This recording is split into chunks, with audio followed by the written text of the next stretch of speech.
15 साल पहले जब मैं पहली बार यहाँ पे आया था, वक्त बदल गया है, जज्बात नहीं बदले सर। और ना ही ये सनसेट, ना ही ये जगह।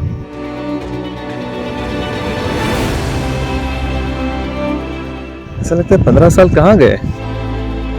अभी तो आया था मैं, अभी खत्म हो गया।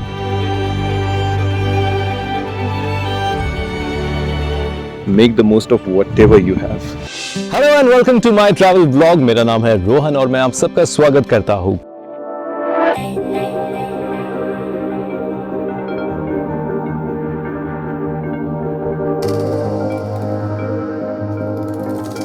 इस जगह का नाम है रॉयल सफारी। अगर आपने इसके पहले वाला व्लॉग नहीं देखा है तो वो देख लीजिएगा। We are here at the little Rann of Kutch. ये डिस्ट्रिक्ट जो है वो सुरेंद्र नगर है, लेकिन ये जो गांव है जहां पे हम इस वक्त इस रिसोर्ट में रुके हुए हैं, इस जगह का नाम है बजाना। ओके, और हम जा रहे हैं हमारी पहली safari to see inside the little run of Kutch, where we can probably witness the wild ass, but predominantly I'm going there to capture some birds, क्योंकि ये सीजन है। मॉनसून में तो ये पूरी जगह जो है पानी से घिरी हुई रहती है, लेकिन विंटर्स में जो है, ठंडी के दिनों में पानी अंदर चले जाता है, क्रैक्स आ जाते हैं और बहुत सारे माइग्रेटरी बर्ड्स यहाँ पे आपको देखने को मिलेंगे। सो शाम हो गई है, चांसेस बहुत कम है, because birds you know they are pretty huge in number early morning. हम दोपहर के सफारी को जा रहे हैं, 3:30-4 बज रहे हैं अभी, और ये 2 घंटे का सफारी रहने वाला है। आप बने रहिए हमारे साथ, और अगर कंटेंट पसंद आ जाए, you know the drill, subscribe, share and follow.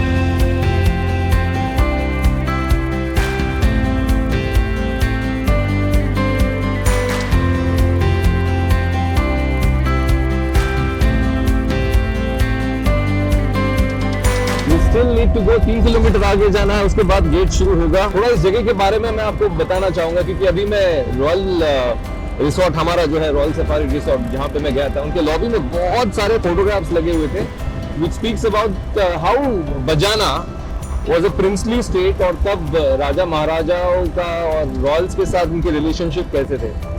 तो बजाना तो मुझे पता ही नहीं था। आई थिंक मुझे वहाँ पे अहमदाबाद से जब हम निकले तब हमें बताया गया कि आपको जाना है दसाड़ा। दसाड़ा यहाँ से मेरे ख्याल से 10 किलोमीटर आगे, राइट? 30 किलोमीटर आगे।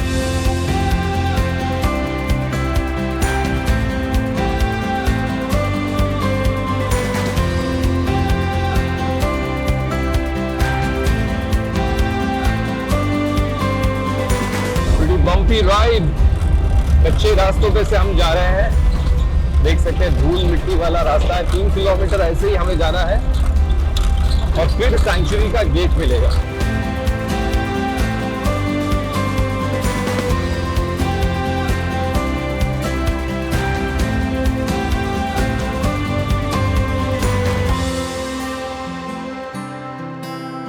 Well, I'm at the entrance of the Wild Ass Sanctuary and there are a couple of do's and don'ts. तो अंदर हम सैंक्चुरी में जाएंगे, बर्ड्स देखेंगे, बहुत सारे एनिमल्स देखेंगे। एनिमल्स मतलब शेर चीते नहीं मिलेंगे यहाँ पे जो है कहानियाँ मिलेंगी, कच्छ मिलेंगे। मैं तो more than wild ass, I am more curious to go and see the topography of Kutch as in the land, and of course the salt making, वो भी आपको अंदर मिलेगा। But the couple of dos and don'ts one needs to take care of before he और she enters the sanctuary. Wild Ass Sanctuary area is residence of wild animals. हमारे driver बता रहे थे कि this is one of the last few sanctuaries for the Asiatic wild ass.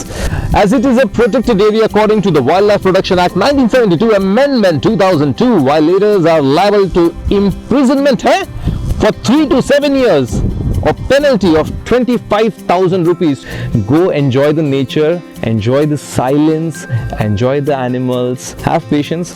2 चीजों के साथ आपको बहुत पेशेंस रखना होता है। As a director, as a presenter में मैंने बात सीखी। एक तो है जानवर, दूसरा है बच्चे। चलिए आगे चलते हैं।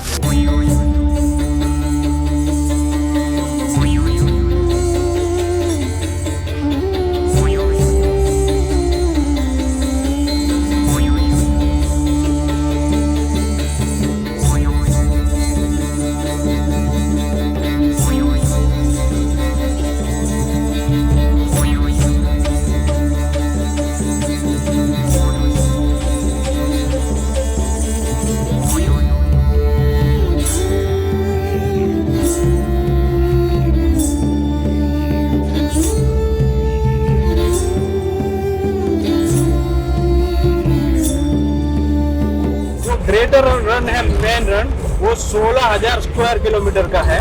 अच्छा। और ये जो लिटिल रन ऑफ कच्छ है वो 5,000 स्क्वायर किलोमीटर का है। तो आधे से आधा। आधे से आधा।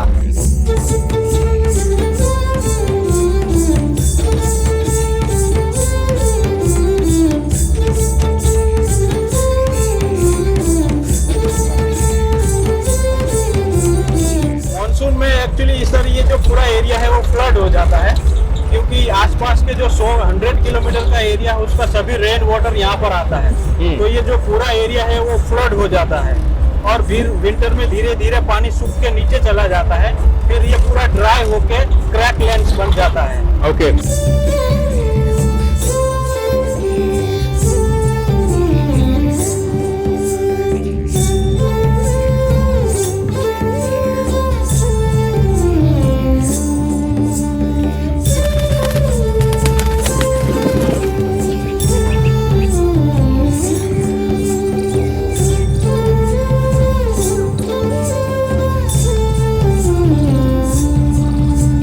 रहीम भाई, यहाँ कौन कौन से बर्ड्स आते हैं? सर यहाँ पर मोस्टली बहुत सारे माइग्रेटरी बर्ड्स आते हैं। जैसे अभी आप देख रहे हैं वहाँ आइलैंड के ऊपर वो बड़े बर्ड्स देख रहे हैं, वो ग्रेट वाइट पेलिकन है।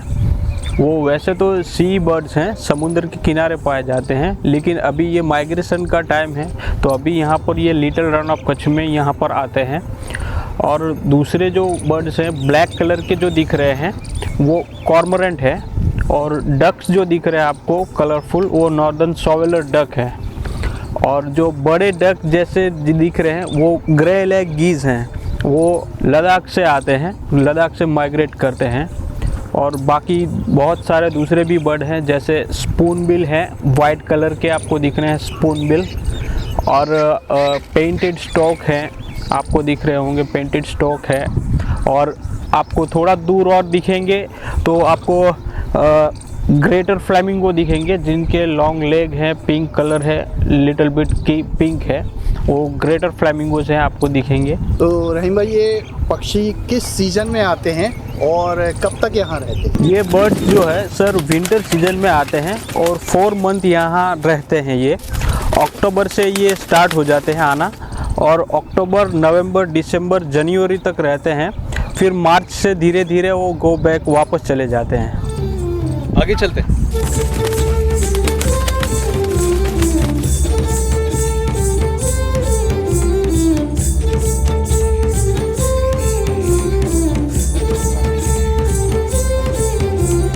वाइल्ड एस मिलने के कितने चांसेस है रहीम भाई? वाइल्ड एस जो है वो आपको कभी भी कहीं भी दिख सकते हैं। तो यहाँ पे कौन से जानवर देखने को मिलते हैं? दूसरे एनिमल्स में यहाँ पर नीलगाय हैं, ब्लू बुल, और हाइना है, स्ट्राइप हाइना, और डेजर्ट फॉक्स है, गोल्डन जैकल है।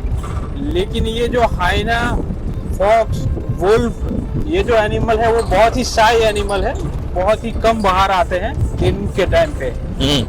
ऑफिशियली उनका जो टाइम है वो सनसेट के बाद का है बाहर आने का। ओके। क्योंकि हंट के लिए वो सनसेट के बाद अंधेरा होने पे निकलते हैं, इसलिए सर। हम नमक के वो जो है जहाँ पे नमक आपको देखने को मिलती है वहाँ पे जाएंगे, क्योंकि वहाँ पे मुझे कुछ इंटरेस्टिंग सी चीजें आपको बतानी है।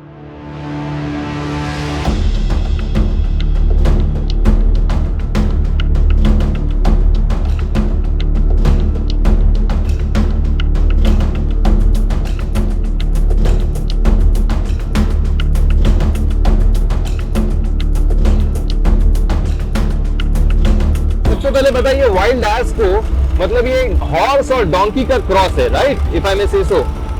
हाँ, एक्चुअली में ये है तो हॉर्स और डोंकी का क्रॉस आपको लगेगा, लेकिन इसकी साइज जो है वो सेम ज़ेब्रा जितनी है। ज़ेब्रा? कलर, हाँ, ज़ेब्रा जितनी है, और कलर उसका डिफरेंट है।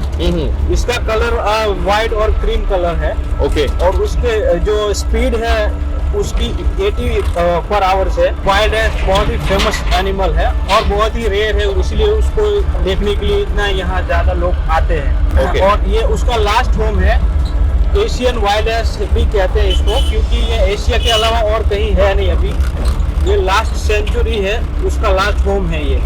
ओके। इनको गुजराती में आपके लैंग्वेज में क्या कहते हैं? इसको गुजराती में हम गुड़खर कहते हैं। गुड़खर।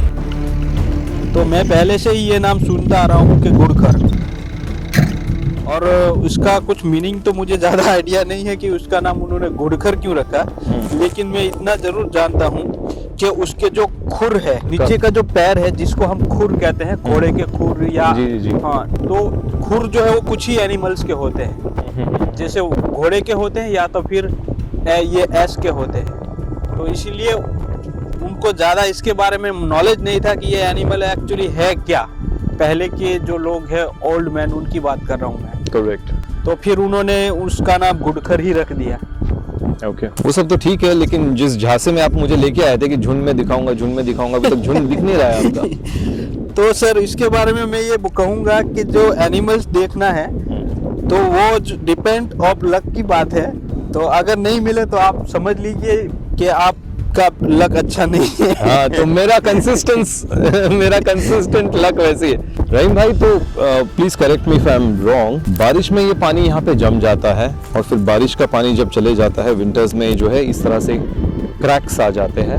सेकंड है कि यहाँ पे वो प्रॉन्स वगैरह जो बिजनेस है एक है यहाँ पे, जी, exactly what is that, just tell me. Actually जब बारिश का मौसम होता है तो जैसे वो रेन वाटर यहाँ पर आता है तो 2 से 3 फीट पूरा डेजर्ट भर जाता है, क्योंकि एरिया 5000 स्क्वायर किलोमीटर का है, इसलिए पानी जो है डीप नहीं होता है, ज़्यादा से ज़्यादा 3 फीट होता है। इतना भर जाता है पानी? हाँ, इतना पानी होता है ज़्यादा से ज़्यादा। ओके, तो फिर धीरे धीरे जैसे बारिश का सीजन जैसे ख़त्म होता है तो फिर धीरे पानी नीचे सोख लेती है ज़मीन। क्रैक्स लाइन होने की वजह ये है कि सर ये जो मिट्टी है एकदम चिकनी मिट्टी है, तो जैसे ही सूखती है अपने आप ही क्रैक्स पड़ जाते हैं।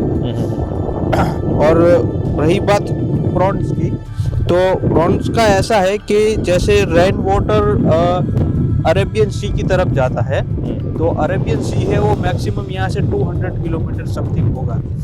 तो उस टाइम पे क्या है कि अरेबियन सी जो है उसका बैक वाटर आता है इस तरफ, डेजर्ट की तरफ, जो लिटिल रन ऑफ कच्छ है, और यहाँ से रेन वाटर जाता है सी की तरफ, तो दोनों मिक्स हो जाते हैं बीच में, बिल्कुल मिडल में डेजर्ट में मिक्स होने के बाद क्या है कि जो समुद्री जो प्रॉन्स है वो डेजर्ट में आ जाते हैं। तो वो स्पेशली ब्रीडिंग के लिए ही आते हैं डेजर्ट एरिया में। ओके, स्टार्टिंग में आते हैं तब बड़े प्रॉन्स होते हैं, उनके फिर ब्रीडिंग होती है, अंडे देते हैं, बच्चे होते हैं, फिर बहुत सारे प्रॉन्स से भर जाता है डेजर्ट। ओके, फिर जैसे ही वो अगर वो सीजन वो देखना है तो राइट मंथ कौन सा उसका सही सीजन? डिपेंड करता है बारिश के ऊपर, मंथ के ऊपर कोई डिपेंड नहीं है, क्योंकि Correct. अगर लेट हुई तो लेट होगी सीजन, अगर ज़्यादा बारिश हो गई जल्दी तो ज़्यादा सीजन पहले ही शुरू हो जाएगा आपका। तो सीजन का ऐसा है कि बारिश के ऊपर डिपेंड करता है कितना बारिश होता है। इसी लैंड के ऊपर पानी रहता है और उसमें वो ब्रीडिंग होता है। उसी के अंदर वो नेचुरल ब्रीडिंग है सर। Correct. और ये जो प्रॉन्स है वो नेचुरल प्रॉन्स है, इसीलिए इतना टेस्टी और इतना इसको मानते हैं। इसका जो बाहर एक्सपोर्ट होता है बहुत ही ज़्यादा, इसीलिए एक्सपोर्ट होता है क्योंकि ये नेचुरल ब्रीडिंग हुआ है इसका। ये बहुत ही टेस्टी होता है क्योंकि इसका जो पानी है ना ही एकदम सॉल्टी है ना ही एकदम स्वीट है, बिल्कुल मैक्सिमम वार्म वाटर होता है, इसलिए। साइलेंस।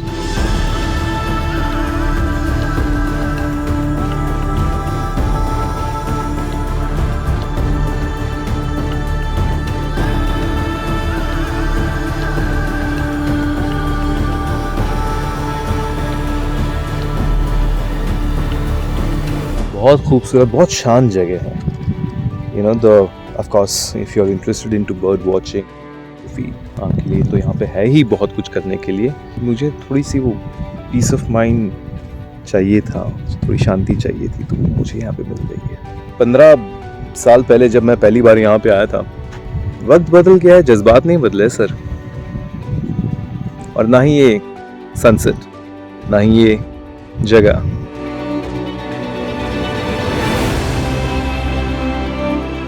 ऐसा लगता है 15 साल कहाँ गए। अभी तो आया था मैं, अभी खत्म हो गया।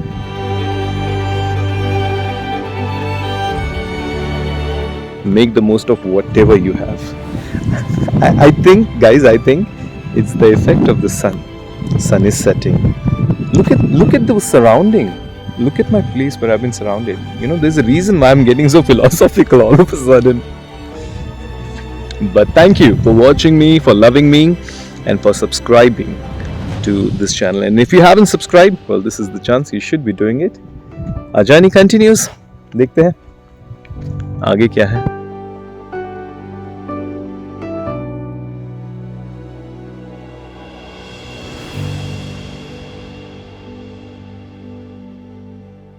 हमारे जो 560-65 जितने भी प्रिंसली स्टेट्स थे, मतलब इंडिया पाकिस्तान को इंडिपेंडेंस के पहले, उसमें से ये एक प्रिंसली स्टेट था जिसके अंडर में 25 से 26 गांव थे, विलेजेस थे. ओके, और यहाँ के राजा ब्रिटिशर्स के साथ मिलके रन में जो है, इस लिटिल रन ऑफ कच्छ में तब हंट करते थे. It was a hunting ground.